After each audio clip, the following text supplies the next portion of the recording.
શિયાળો આવે અને એમાં પણ ઉત્તરાયણ આવે એટલે બધાના ઘરમાં ઊંધિયાની વાતો શરૂ થઈ જાય. ઊંધિયું એટલે ઉંબાડિયું કહો, ઊંધી માટલીનું ઊંધિયું કહો, રોસ્ટેડ ઊંધિયું, બેક્ડ ઊંધિયું, સુરતી ઊંધિયું, કાઠિયાવાડી ઊંધિયું કે ચાપડી ઊંધિયું કે સિમ્પલી ઘરમાં દાણા મૂઠિયાનું શાક બને ને એને પણ લોકો મિની ઊંધિયું કહીને ઓળખે છે, રાઈટ? પણ ઊંધિયું તો બનવું જ જોઈએ. અને તમને ખબર છે કે ઊંધિયું ખાવાનું રીઝન શું છે? ઊંધિયું ખાવાનું રીઝન એ છે કે it is full of carb and fibres, soluble and ઇનસોલ્યુબલ, બંને ફાઇબર, જે તમારા પેટને એક સેટાઇટી પણ આપે છે અને સાથે સાથે ન્યુટ્રિયન્ટ રીચ પણ છે. અને એમાં પણ જે કંદ વપરાય છે ને, બટાકી, સક્કરિયું, ત્યાર પછી રતાળું, એ બધા જમીનની નીચેના વેજીટેબલ્સ અથવા તો કંદ જેને આપણે કહી શકીએ એ છે. એટલે એનું ન્યુટ્રિશન ક્યારે ગમે એટલા ન્યુટ્રિશિયસ હોય પણ જમીનની ઉપરના જે ગ્રીન્સ હોય ને એમાં ના હોય. યસ, પર્ટિક્યુલરલી એમાં જે નાઇટ્રેટ હોય છે એ તમારા ગટને હેલ્ધી બનાવે છે. અને સાથે સાથે આ બધા કંદ છે ને તમને ગરમાવો આપે છે, એક પ્રકારની વોર્મથ આપે છે. એટલે શિયાળામાં ઊંધિયું ખાવાનો રિવાજ છે. તો આજે આપણે સિમ્પલ ગ્રીન ઊંધિયું બનાવીશું, જેને તમે સુરતી ઊંધિયું પણ કહી શકો અથવા તો રૂટીન ઊંધિયું પણ કહી શકો. પણ ઊંધિયું જુદી જુદી રીતે બને છે. પણ આજે આપણે જે ઊંધિયું બનાવવાના છીએ ને એ બહુ જ સિમ્પલ વેમાં, એટલે કે કુકરમાં બની શકે એવું ઊંધિયું બનાવવાના છીએ, જેથી કોઈ પણ વ્યક્તિને બનાવવાનો કંટાળો ના આવે. અને બીજું, થોડું ઓઇલ પોર્શન પણ તમે કંટ્રોલ કરી શકો. તો શરૂ કરીએ રેસીપી.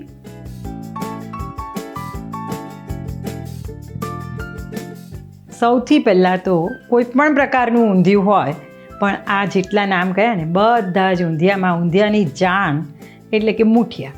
તમે જોયું જ હશે કે ઊંધિયું ખાવા બેસે ને એટલે બધા લોકોને સૌથી પહેલાં નજર મુઠિયા પર હોય કે મને મુઠિયા બહુ ભાવે. ભાવે જ ને, સારી વસ્તુ કોને ના ભાવે, ટેસ્ટી વસ્તુ કોને ના ભાવે. તો સૌથી પહેલાં આપણે મુઠિયા બનાવીએ. સૌથી પહેલાં ઘઉંનો જાડો લોટ લેવાનો છે. એની અંદર થોડુંક બેસન લઈશું, 2 ચમચી જેટલું, વધારે નથી લેવાનું. લીલા મરચાં તીખાશ પ્રમાણે, આદું અડધી ચમચી જેટલું લઈશું, અજમો 5 ચમચી જેટલો, તલ 5 ચમચી જેટલા, શુગર 1 ચમચી જેટલી શુગર લઈશું. શુગરથી ગળપણ કરતાં પણ મુઠિયા જ્યારે તળીએ ને ત્યારે કેરેમલાઇઝ થાય શુગર. એનો કલર પણ સરસ આવે અને એક એનો ટેસ્ટ, ફ્લેવર પણ બહુ જ સરસ આવે. એટલા માટે શુગર તો મસ્ટ છે. અને હવે સ્વાદ પ્રમાણે મીઠું લેવાનું છે.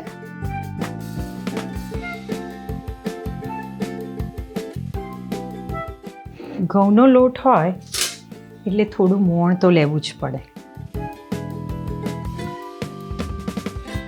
હવે આ બધું મિક્સ કરવાનું છે, પણ સાથે મેથી, બહુ જ જેને કહેવાય ને કે જેને બીટર ના ભાવતું હોય એને પણ મુઠિયામાં તો બીટરનેસ, એનો ટેસ્ટ ડેવલપ કરવો જ પડે, તો જ એનો ઓરિજિનલ સ્વાદ આવે. એટલે ધોયેલી અને સમારેલી મેથી લઈશું. એને હાથથી આ રીતે સરસ રીતે ચોળી લેવાનું છે.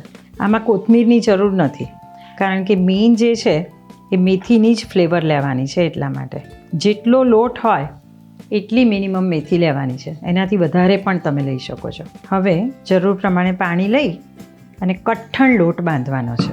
અને પાણી ઉમેરતા પહેલાં at last but not the least, ના જ ચાલે એવું એક ઇન્ગ્રેડિયન્ટ જે છે હિંગ લઈશું, પચાવવા માટે પણ અને ફ્લેવર માટે પણ.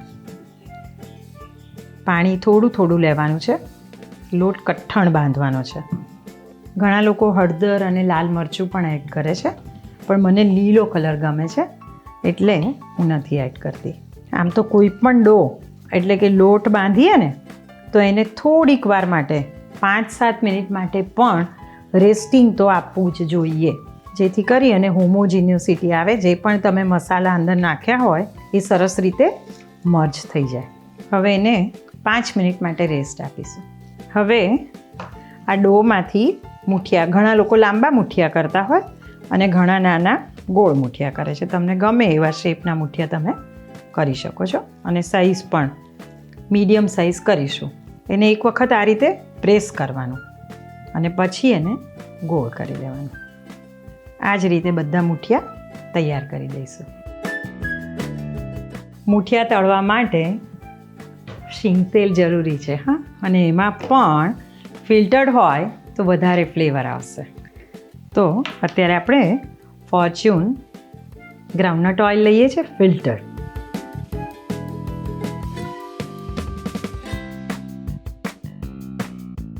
ગરમ તેલમાં મુઠિયા તળી લઈએ.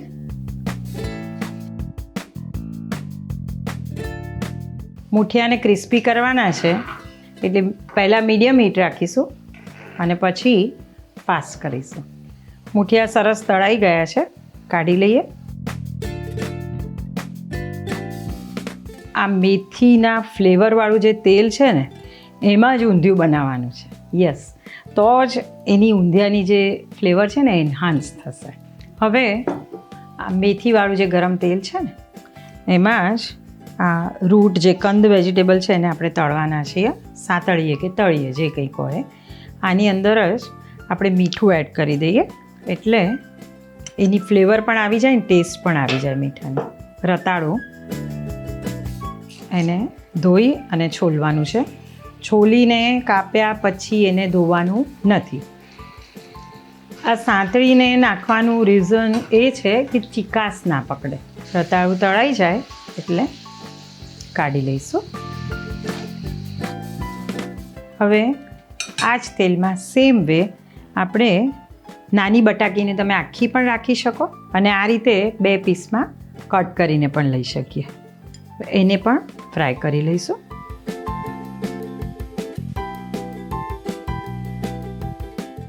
બટાકા તળાઈ ગયા છે. બટાકી કાઢી લઈએ. કદાચ નાની બટાકી ના હોય તો મોટા બટાકાના પણ તમે 4 પીસ કરીને લઈ શકો છો. નો વરીઝ. સેમ વે રવૈયાને પણ આખા પણ રાખી શકો, ડીટાવાળા પણ રાખી શકો અને આ રીતે કટ કરીને પણ લઈ શકો. યુઝ્યુઅલી શું છે કે આપણે ચેક કરવા માટે રીંગણને અંદરથી સડેલું નથી ને એના માટે કટ કરતા જ હોઈએ છીએ અને આ રીતે ચેક કરતા હોઈએ. પણ અત્યારે આ સિઝનના રીંગણમાં એ પોસિબિલિટી ઓછી હોય છે અને અહીંથી તમે કાપો ને જ્યારે દીટાથી ત્યારે પણ તમને આઈડિયા આવી જાય. બિયા હોય, બિયાનો કાળો ડાઘો હોઈ શકે. ઘણાને રીંગણ બહુ ભાવતા હોય અને ઘણાને ના ભાવતા હોય તો એના પ્રમાણમાં તમે લઈ શકો છો. કાળા પણ લઈ શકાય અને લીલા પણ લઈ શકાય. એને પણ આ જ રીતે તળી લઈશું.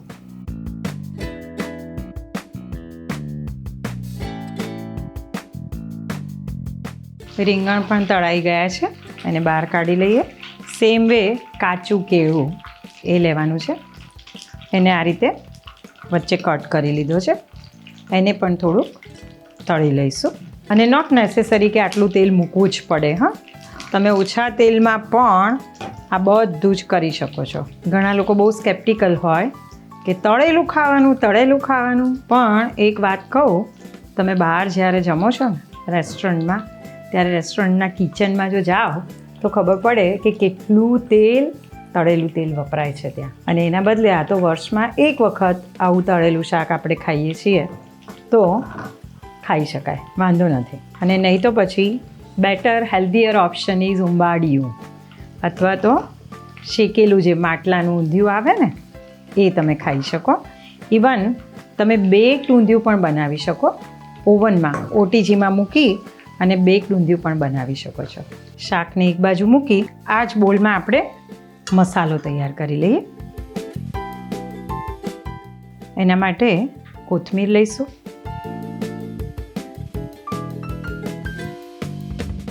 હવે લીલું લસણ લઈશું. ઘણા લોકો બહુ જ પ્રિફર કરતા હોય છે. હું તમને કહું કે 1 કિલો ઊંધિયામાં લગભગ 200 ગ્રામ સુધી તમે લસણ નાખી શકો છો. ત્યાર પછી સ્વાદ પ્રમાણે આદું અને લીલા મરચાં, ધાણા જીરું એ વધારે લેવાનું છે. જેમ ભરેલા શાકનો મસાલો બનાવીએ એ રીતે ધાણા જીરું લગભગ 50 ગ્રામ જેટલું મિનિમમ લઈશું. ત્યાર પછી ગરમ મસાલો, 1 ચમચી જેટલો, ઊંધિયાનો મસાલો 1.5 ચમચી જેટલો લઈશું, તલ 3 થી 4 ચમચી જેટલા લઈશું, મીઠું ઉમેરીશું, હિંગ લઈશું 1/2 ચમચી જેટલી અને શુગર લઈશું 4 થી 5 ચમચી જેટલી મિનિમમ લેવાની છે. જો તમને ગળચટ્ટું ભાવતું હોય તો વધારે પણ લઈ શકો છો. હવે એને સરસ રીતે મિક્સ કરી દઈએ. હવે આની અંદર મેથીના મૂઠિયા તળેલું મેરિનેટેડ તેલ કહું છું એને, એ એડ કરીશું. મિક્સ કરી લઈએ. ઊંધિયાનો લીલો મસાલો રેડી છે. હવે મેં તમને કહ્યું હતું એ પ્રમાણે આપણે કુકર કરવાનું છે ઊંધિયાનું લેયર્સ કરીને, તો એ કરીએ. અગેન મેથીવાળું ફ્લેવર્ડ ઓઇલ, ઊંધિયું તેલ આને કહેવાય. હા, ક્વોન્ટિટી પ્રમાણે તેલ તો લેવું જ પડશે. ઊંધિયામાં છે ને અજમો છૂટથી વાપરવો પડે. અજમો, અગેન હિંગ લઈશું 1/2 ચમચી જેટલી. હવે એક ઇન્ગ્રેડિયન્ટ છે, વટાણાને ક્રશ કરી લીધા છે મેં, એ લઈએ છીએ. આને સરસ રીતે મિક્સ કરી દઈએ. આની અંદર જ થોડુંક પાણી લઈ લઈશું પહેલેથી જ. સરસ ગ્રીન કલરની ગ્રેવી જેવું થશે. હવે આ તેલ, પાણી અને વટાણા જે લીધા ને આપણે, એની અંદર પાપડીના દાણા, સુરતી 3 દાણાવાળી જે પાપડી આવે એને છોલીને દાણા કાઢ્યા છે, એ લઈશું. તુવરના દાણા ગુજરાતીઓના ફેવરિટ, ઊંધિયામાં ના હોય તો પણ ચાલે, પણ મને પાપડી કરતાં પણ તુવરના દાણા વધારે ગમે. સેમ વે છોડાવાળી જે પાપડી છે એ લેવાની છે, એ પણ મસ્ત છે દાણાની જેમ. હવે એની અંદર થોડોક મસાલો જે છે એડ કરી દઈએ અને સરસ રીતે એને મિક્સ કરી દઈએ.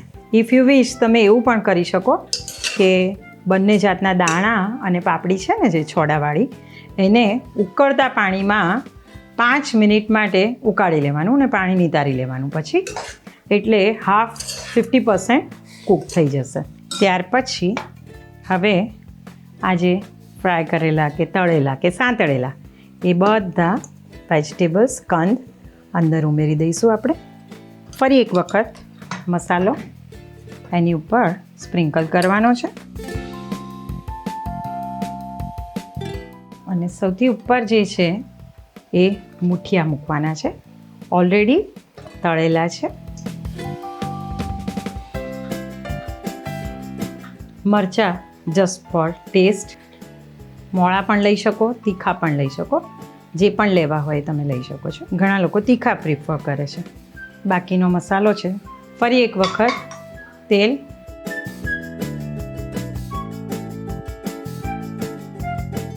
નીચે લીધું હતું એટલું જ લેવાનું છે, 3 થી 4 ટેબલ સ્પૂન જેટલું, અને ફરીથી થોડુંક પાણી સ્પ્રિંકલ કરીશું. બહુ જ બધું રેડવાનું નથી. ટોટલ બધું થઈને આપણે અડધો કપ જેટલું જ પાણી લઈએ છીએ. કુકર બંધ કરી અને ફાસ્ટ ગેસ ઉપર એક વિસલ થાય એટલે એકદમ ધીમો કરી દેવાનો છે ગેસ. 5 મિનિટ રાખી અને બંધ કરી દઈશું.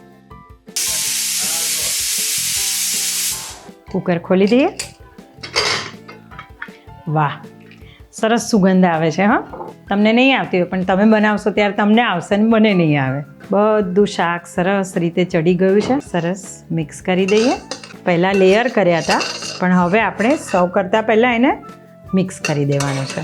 થોડોક મસાલો જે રાખ્યો હતો એ એડ કરી દઈએ ફ્રેશ ફ્લેવર માટે. લીલું લસણ, ફરી એક વખત કોથમીર લઈશું. ગરમા ગરમ ઊંધિયું સર્વ કરીએ.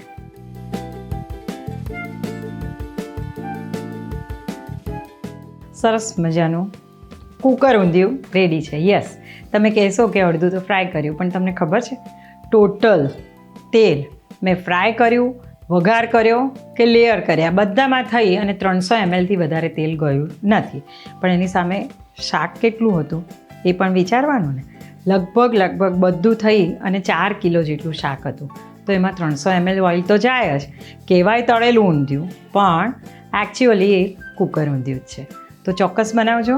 ઉત્તરાયણમાં બનાવજો, ઉત્તરાયણ પછી પણ બનાવજો અને જ્યારે આ બધા શાક અવેલેબલ હોય ત્યારે ચોક્કસથી બનાવજો અને ખાજો. Thank you.